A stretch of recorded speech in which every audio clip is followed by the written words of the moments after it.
सर्वमंगलमांगल्यं सर्वकल्याणकारकं प्रधानं सर्वधर्माणां जैनं जयतु शासनम् ज्ञान समान न आन जगत में सुख को कारण ये परमामृत जन्म जरा मृत्यु रोग निवारण सुर असुर इंद्र नरेंद्र वंदित कर्ममल निर्मल करण वृष तीर्थ के करतार श्री वर्धमान जिन शक्ति नमन वर्धमान जिन शक्ति नमन नमः समय साराय स्वानुभूत्या चकासते चित्स्वभावाय भावाय सर्वभावान्तरक्षिते वन्दितु सौभ सिद्धे ध्रुवमचलमनोगमं गतिं पत्ते ओच्छामि समयपाहुः मृणमोऽस्तु केवलीमणिनम्। समय सार ग्रंथाधिराज की चर्चा विगत दिनों से हम कर रहे हैं। जीवाधिकार कर्ता कर्म अधिकार के पश्चात पुण्य पाप अधिकार पर आचार्य देव ने पुण्य पाप पर जो एकत्व स्थापना उन्होंने की है उसकी चर्चा हमने कल की। आचार्य देव ने शुभाश्रव और अशुभाश्रव ये तो आश्रव की चर्चा आगे आई। वहां उन्होंने पुण्य और पाप दोनों में एकता उन्होंने स्थापित की। व्यवहारी जनों को ऐसा लगता है कि पुण्य पाप में भेद है। बाहर से देखने पर ऐसा लगता है कि उनमें कारण भेद है, स्वभाव भेद है, स्वाद भेद है, अनुभव भेद है। इस प्रकार के भेद उसमें दिखाई देते हैं। पर गहराई से देखें कि एक पुद्गल कर्म मात्र है। पुद्गल कर्म मात्र होने से उनमें कोई भेद नहीं है और वास्तव में जो उनमें भेद दिखाई देता है वह तो संसार का ही कारण है। पुण्य पाप तो एक जैसा ही है। कर्म में क्या भेद हो सकते हैं? ज्ञानावनी कर्म अच्छा है कि दर्शन मोनी कर्म अच्छा है? चारित्र मोनी कर्म अच्छा है कि दर्शन मोनी कर्म अच्छा है? जब अच्छा बुरा क्या है? कर्म तो कर्म है, कर्म का काम बांधना। तो जैसे ही दर्शन मोनी या चारित्र मोनी में हमें कोई विशेष अंतर नहीं दिखाई देता, वैसे ही पुण्य और पाप में अंतर क्यों नहीं दिखाई देता है? पर इसमें तो अंतर दिखाई देता है। इसकी अनुकूल जो सामग्री है उससे भेद ऐसा पड़ जाता है कि अनादिकाल से जो बुद्धि हो रही है वो दोनों में ऐसा अंतर दिखाई देता है मन में, श्रद्धा में। इस वजह से पुण्य का तो आश्रय चाहता है, पुण्य सामग्रियों को तो चाहता है, पाप सामग्रियों को दूर करना चाहता है, उन्हें नहीं चाहता। कदाचित सामग्री से तो पुण्य पाप का कुछ लेना देना नहीं है। एक ही वस्तु किसी के लिए कभी अनुकूल प्रतीत होती है और वही वस्तु उसी समय किसी को प्रतिकूल प्रतीत होती है। तो वास्तव में तो पुण्य पाप का जो संबंध है वो परिणामों से है, वस्तु से नहीं है, बाह्य वस्तु से नहीं है।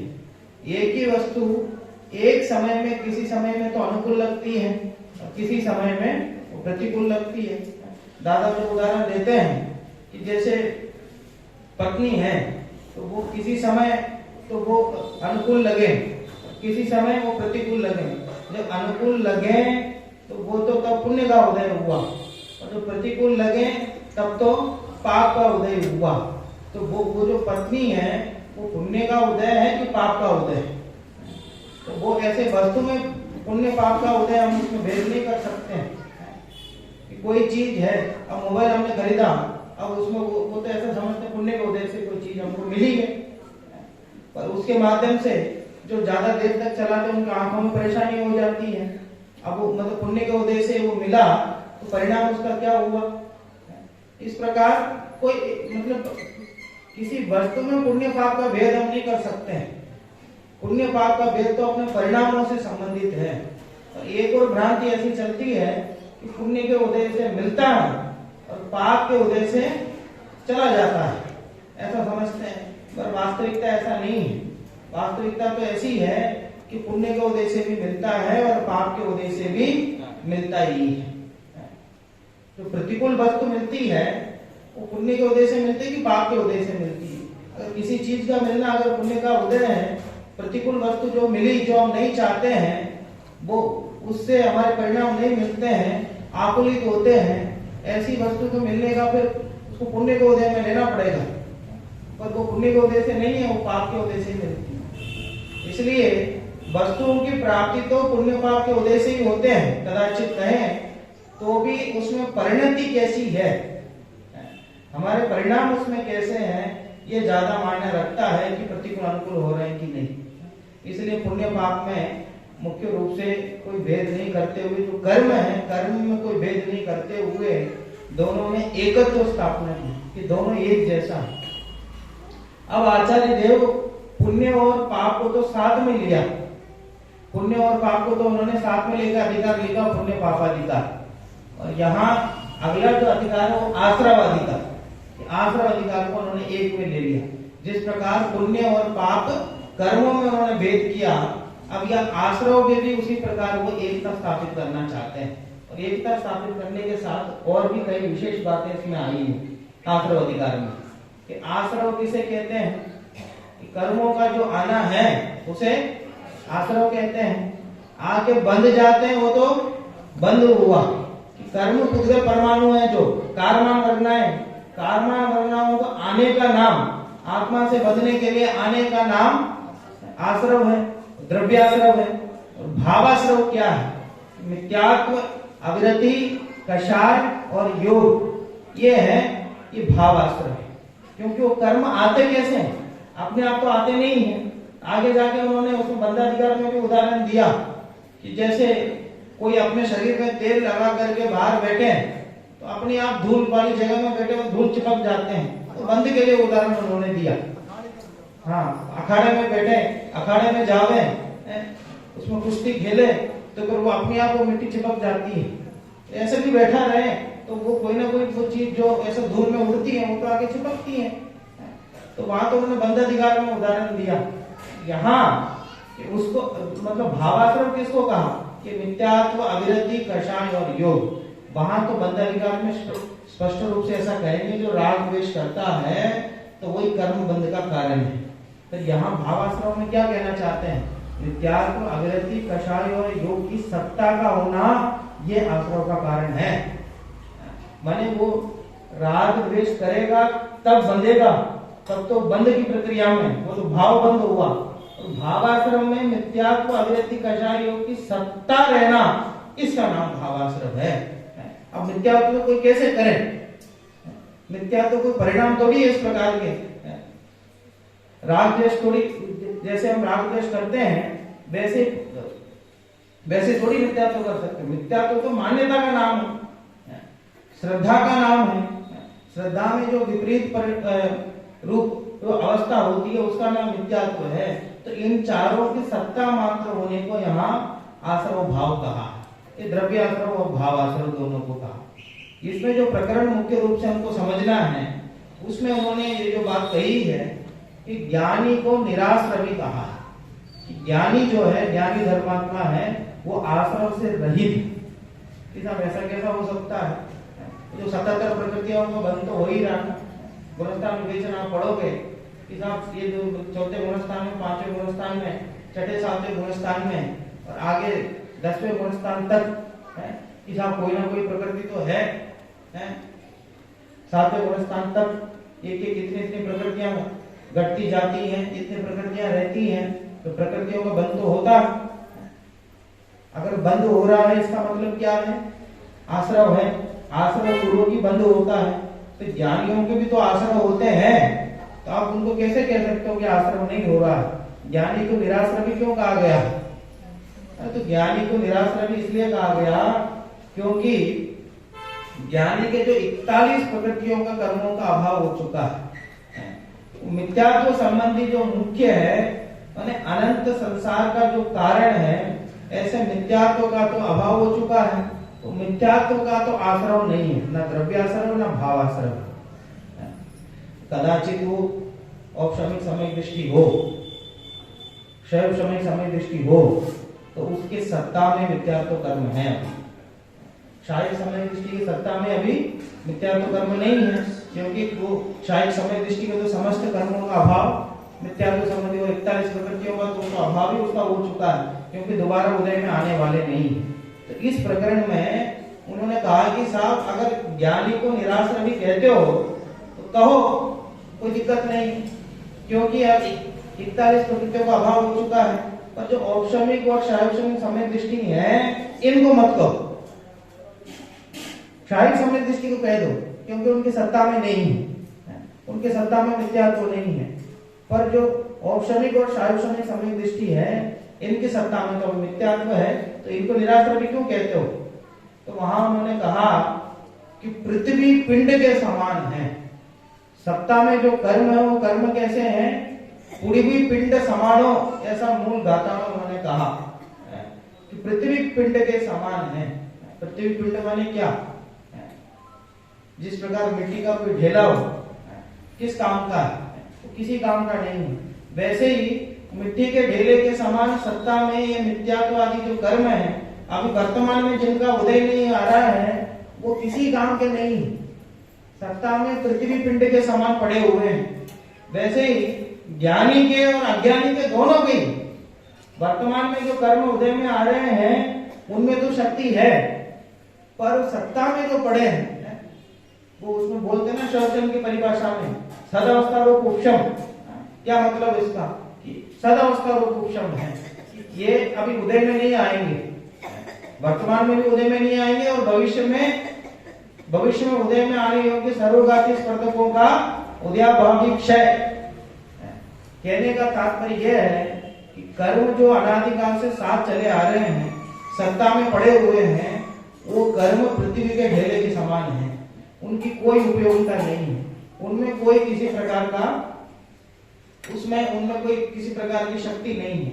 जब वर्तमान में वो उदय में आते हैं तब कुछ ना कुछ वो कार्यकारी होते हैं, और उदय में नहीं आते हैं तो पृथ्वी के ढेले के समान, ऐसा उन्होंने कहा। इसलिए वो चाहे औपशमिक समय दृष्टि हो चाहे शौपशमिक समय दृष्टि हो, दोनों ही निराश्रवी, आश्रम से रहित है। ये कारण तो ये है क्योंकि वो 41 प्रकृतियों का बंध नहीं होता, इसलिए उन्हें निराश्रवी कहा।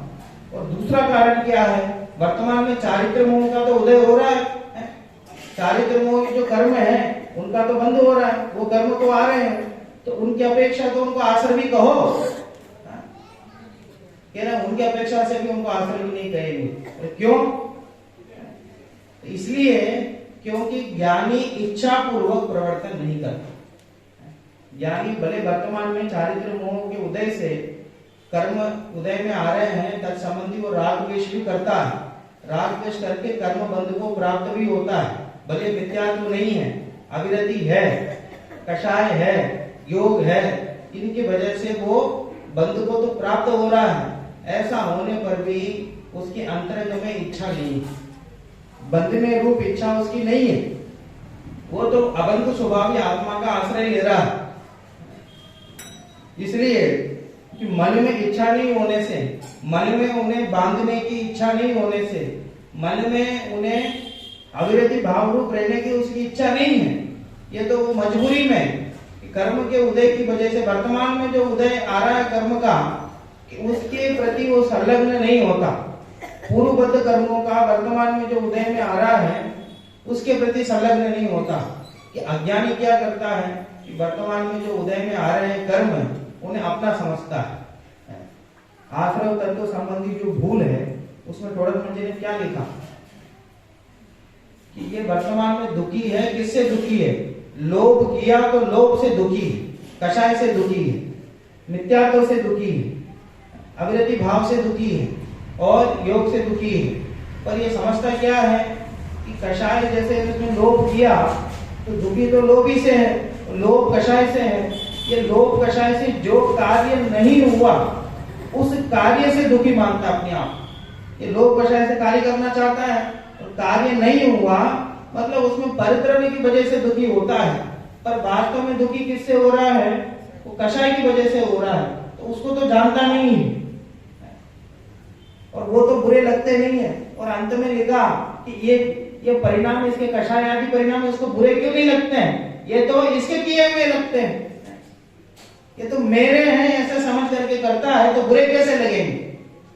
जो राग आदि भाव है, कषाय आदि परिणाम है, दुखी तो इससे है, परंतु ये उनको बुरा नहीं जानता। ये आश्रव तत्व संबंधी भूल है। वो बुरा क्यों नहीं मानता? क्योंकि इसका किया हुआ इसको प्रतिभाषित होता है। ये तो मेरे परिणाम हैं। कषाय आदि परिणामों में जब तक अपनत्व है, तो अपनत्व की वजह से वो आश्रव तत्व संबंधी भूल होती है। तो इसलिए ज्ञानी को जो निराश्रवी कहा, इसके पीछे उन्होंने दो कारण बताया। एक तो 41 प्रकृतियों का आश्रव नहीं हो रहा है, और दूसरी बात द्रव्य प्रत्यय का जो सत्ता में कर्म पड़े हुए हैं, वो कर्म किसी काम के नहीं है। जब वर्तमान में उदय में आते हैं तभी कार्यकारी है, तो वो भले औक्षणिक समय दृष्टि हो, भले क्षायक्षणिक समय दृष्टि हो, तो उसको भी निराश्रवी कहना बनता है। तीसरी बात उन्होंने कही, कदाचित चारित्र मोह का उदय भी हो तो भी इच्छा पूर्वक उसमें वो परिणमित नहीं होता, अपनपन सहित उससे परिणमित नहीं होता। इस वजह से वह निराश्रवी है।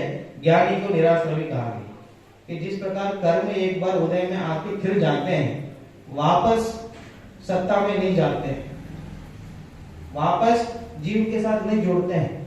उसका उदाहरण उन्होंने दिया, जिस प्रकार पेड़ से फल गिरते हैं, फल गिरने के बाद वापस डंठल से जाके नहीं चिपकते हैं, एक बार गिर गए तो गिर जाते हैं। वैसे कर्मों का एक बार वो उदय में आ गए तो उसके बाद वापस जीव के साथ नहीं जुड़ते हैं, इसलिए वो कर्मों से विरक्त रहता है। अब मतलब कर्मों का संयोग कितने समय के लिए हुआ? इस अनादिकाल से कर्म, अनादिकाल से कर्म है। साथ में कहते जबरदस्ती का रोना रो रहा है, अनादिकाल से कर्म है कहाँ? जो सत्ता में पड़े कर्म है वो तो उनमें कोई शक्ति ही नहीं है। अरे वर्तमान में एक समय के संयोग के लिए उदय में आ रहा, बस उतना सा कर्म है। कि साहब वो जो सत्ता में पड़े वो भी तो कर्म है। और क्या वो 66 सागर का जो उत्कृष्ट कोटि का मोहनी कर्म का बंध होता है, कितना 66 सागर है कि और ज्यादा होता है? 70 कोड़ा कोड़ी सागर या वर्ष, 70 कोड़ा कोड़ी वर्ष, 70 कोड़ा कोड़ी वर्ष का जो मिथ्यात्व का मोहनी का बंध होता है। सदाशिवदास जी ने लिखा कि जो अन्य मत का उन्होंने खंडन करते हुए जो अन्य मतवादी विभिन्न प्रकार के आरोप लगाते हैं, उनका खंडन करते हुए लिखा कि ऐसे परिणाम वालों को 70 कोड़ा कोड़ी सागर से मिथ्यात्व का बंध होता है। सागर है ना, वही 70 कोड़ा कोड़ी सागर, 70 कोड़ा कोड़ी सागर का बंध होता है उत्कृष्ट। कि साहब इतने लंबे समय तक कर्म रहते हैं, अरे इतने लंबे समय तक नहीं रहते हैं, वो तो सत्ता में पड़े हैं, उनका कुछ लेना देना नहीं है। जिस समय एक समय में उदय में आ रहे हैं ना, बस उतना ही वही कर्म है और कोई कर्म नहीं। कह रहे वो सत्ता में पड़े कर्मों को कुछ लेना देना नहीं, वो एक तो सत्ता में पड़े हैं और उदय में एक समय में आया और आके उसके बाद चले गए, उसके बाद भविष्य में भी रहने वाले साथ में नहीं है। तो एक समय का काम है और एक समय के कर्म का संयोग हुआ, और ज्ञानी वो जो संयोग जैसे हुआ एक समय का, वो उसमें अपना तो स्थापित करता है और नया कर्म बंद कर लेता है। और अज्ञानी है वो वर्तमान में जो कर्म का उदय आ रहा है उससे विरक्त रहता है, वो नवीन कर्म बंद से वो बच जाता है। इसलिए ज्ञानी को निराश्रवी कहा गया है। इस प्रकार के उदाहरण के माध्यम से ये बात समझाई गई है। और आगे जो प्रकरण हमको लेना है, उस प्रकरण में एक बनारसीदास जी का बहुत सुंदर छंद आया है। उन्होंने सामयिक दृष्टियों की स्थिति बताई है। पंचम काल में जो सामयिक दृष्टि होते हैं उनकी स्थिति बताई है। और इससे पहले एक और प्रकरण आया, उसमें ज्ञान दर्शन आदि जो आत्मा के गुण हैं उनके जगन्य परिणमन को बंध का कारण बताया। क्या कहा? आत्मा के ज्ञान दर्शन आदि जो गुण हैं उनके जगन्य परिणमन को कर्म बंध का कारण बताया, आश्रव का कारण बताया। आत्मा के गुण से आश्रव हो सकता है क्या? लेकिन यहां उन्होंने कहा और मूल गाथा में लिखा है, आत्मा के ज्ञान दर्शन आदि जो गुण हैं उनके जगन्य परिणमन से बंद होता है जीव। हाँ, उसकी विवक्षा उन्होंने समझाई अगली गाथा में। क्यों? क्योंकि जैसे ज्ञान दर्शन आदि शैव रूप जो अवस्था होती है, जब तक, और ये शब्द दिया, जब तक यथा क्या चारित्र रूप अवस्था नहीं होती है, तब तक जगन्य परिणाम होता है। और जगन्य परिणाम जब तक है, तब तक राग भाव का सद्भाव रहता है। जब तक जगन्य परिणामन है, तब तक राग भाव का सद्भाव है। तो राग भाव और जगन्य परिणामन दोनों में अविनाभाव है। क्या कहा? राग भाव और आत्मा का जगन्य परिणामन दोनों में अविनाभाव है। तो उस अविनाभाव को देखते हुए जगन्य परिणामन को बंध का कारण कहा। जैसा आप सीधे राग को ही बंध का कारण कह देते, ऐसे कहने से आत्मा के गुणों को बंध का कारण कहने से विसंवाद पैदा होता है। मैंने कहा कि नहीं, तो अपेक्षा समझने की बात है। अपेक्षा से समझो तो बात उससे समझ में आ जाती है कि वास्तव में तो कहना तो ये चाहते हैं, वो जो जगन्य परिणामन है वो सही नहीं है, उससे मुक्त कराना उनका उद्देश्य है, इसलिए उसको बंध का कारण करें। देखिए यहाँ विशेष देने योग्य बात यह है कि यहाँ 170वीं गाथा और उसकी टीका में ज्ञानी जीवों के 77 प्रकृतियों का जो बंध होता है, उसका कारण ज्ञान दर्शन गुण या उसके परिणामन को कहा है। ये गाथा 170। यह पढ़कर यह शंका होना अत्यंत स्वाभाविक है कि ज्ञान दर्शन गुण या उनका परिणामन बंध का कारण कैसे हो सकता है। ये तो स्वभाव है। इसका समाधान 171वीं गाथा में यह कहकर किया गया है कि जब तक ज्ञान दर्शन गुण का परिणामन जगन्य भाव से होता है, शौर्षमिक भाव रूप होता है, तब तक यथा क्या चारित्र अवस्था के नीचे राग का सद्भाव अवश्य रहता है। वस्तुतः वह राग ही बंध का कारण है, पर अविनाभावी संबंध देखकर यहाँ ज्ञान दर्शन गुण उसके परिणामन को बंध का कारण कह दिया है। जगन्य परिणामन होता है आत्मा के गुणों का, तब राग का सद्भाव अवश्य होता है। जब तक यथाज्ञा चारित्र प्रकट नहीं हो जाए 12वें गुणस्थान में जाकर के, तब तक जगन्य परिणामन होता है और तब तक राग का सद्भाव रहता है। इसलिए कहते हैं वो बंध का कारण तो राग भाव है, परंतु वो जगन्य परिणाम साथ साथ रहता है। इसलिए अविनाभावी उसके होने से उसको बंध का कारण कहा। यदि जगन्य भाव से परिणमित ज्ञान गुण के साथ अविनाभावी रूप से रहने वाले रागादि भावों से ही बंध होता है, तो फिर ज्ञान गुण को बंध का कारण कहना क्या अनुचित नहीं लगता? ये प्रश्न उठाया दादा ने। उसका उत्तर क्या दिया?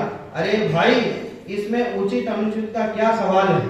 जो वस्तु स्थिति है उसे समझना चाहिए, जो अपेक्षा हो उसे अच्छी तरह समझना चाहिए। जो वस्तु स्थिति है, वस्तु का स्वरूप है, जो अपेक्षा है, उस बात को समझेंगे तो किसी का कोई किसी तरह से कोई विरोध प्रतीत नहीं होता।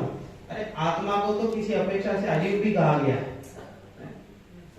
किसी अपेक्षा से भूतगल भी कहा गया है, किसी अपेक्षा से वो बंध का कारण कहा गया, किसी अपेक्षा से बंध का अकारण बताया गया। ये तो अपेक्षा समझने की बात है कि आत्मा को मूर्तिक उन्होंने कह दिया, तो मूर्तिक क्यों कहा? तो अमूर्तिक है।